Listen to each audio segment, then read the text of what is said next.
நேற்று நடந்த மேட்ச்சில் ஜிடி எவ்வளோ தூரம் ரன்ஸ் அடித்தாங்க? 229. ஒரு 180 அடிச்சு கொடுத்தாலே நம்மளுக்கு கஷ்டம்.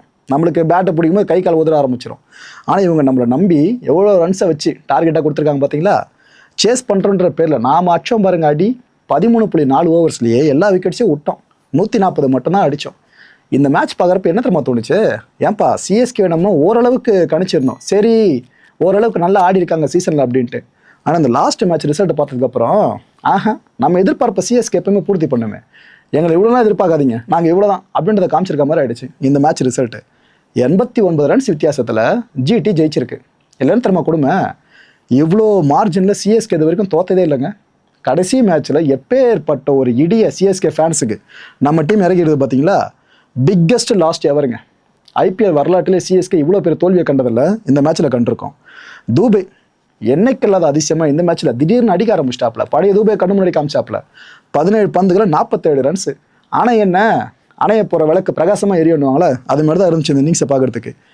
இந்த ஆட்டத்தை மட்டும் டோர்னமெண்ட் முழுக்க ஆடி இருந்தா பாயிண்ட்ஸ் டேபிள் எங்கே இருந்திருப்போங்க? தலைமை அப்பளா விட்டு இப்பாச்சுன்னா பிரயோஜனம். ஆனால் எனக்கு இந்த மேட்ச் பார்க்குறப்போ ஒரே ஒரு அற்புதமான நிகழ்வாக கண்ணில் பட்டது இந்த கேட்ச் தான்.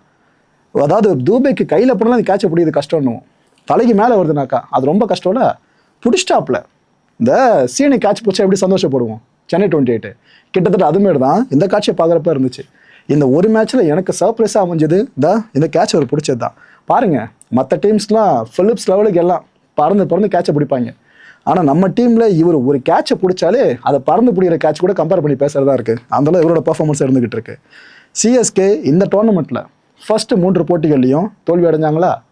கடைசி 3 போட்டிகள்லையும் தோல்வியை தான் தழுவி வச்சுருக்காங்க.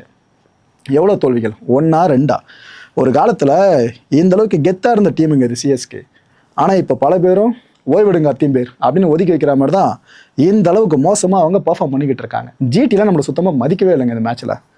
5 பேட் சீசன்ஸ் கடந்த 7 வருஷத்தில் மட்டும் சிஎஸ்கே விட்னஸ் பண்ணியிருக்கு. 2020 வருஷம் 6 போட்டிகளை மட்டும் தான் ஜெயித்தோம். 2022 4 மேட்ச்சில் மட்டும் தான் ஜெயிச்சோமே. 2024 7 மேட்சஸில் வின் பண்ணிட்டோம். அதை பெருமையாக சொல்கிற மாதிரி பல பேர் வேறு. 2025 வெறும் 4 போட்டிகளில், 2026 6 போட்டிகளில் மட்டும்தான் ஜெயிச்சிருக்கோம். இப்படி ஒரு டீமை வச்சுக்கிட்டு நாம் 6வது கப் அடிப்போம் கனவு மட்டும் தான் கண்டுகிட்டு இருக்கணும் கடைசி வரைக்கும். ஐபிஎல் வரலாற்றில் எடுத்துக்கிட்டிங்கன்னா சிஎஸ்கே அடுத்த ஒரு மோசமான சாதனைக்கு சொந்தக்காரணியாக மாறி இருக்கு. அதாவது நாம் 3 கன்சிக்யூட்டிவ் ஐபிஎல் டோர்னமெண்ட்டில் வெளியேறினதே கிடையாது பிளே ஆஃப் போகாமல். ஆனால் இந்த முறை நடந்திருக்கு. 2024 பிளே ஆஃபுக்கு போகல, 2025 போல, 2026 இப்போ எலிமினேட் ஆகிட்டோம், பிளே ஆஃபுக்கு போகவே இல்லை.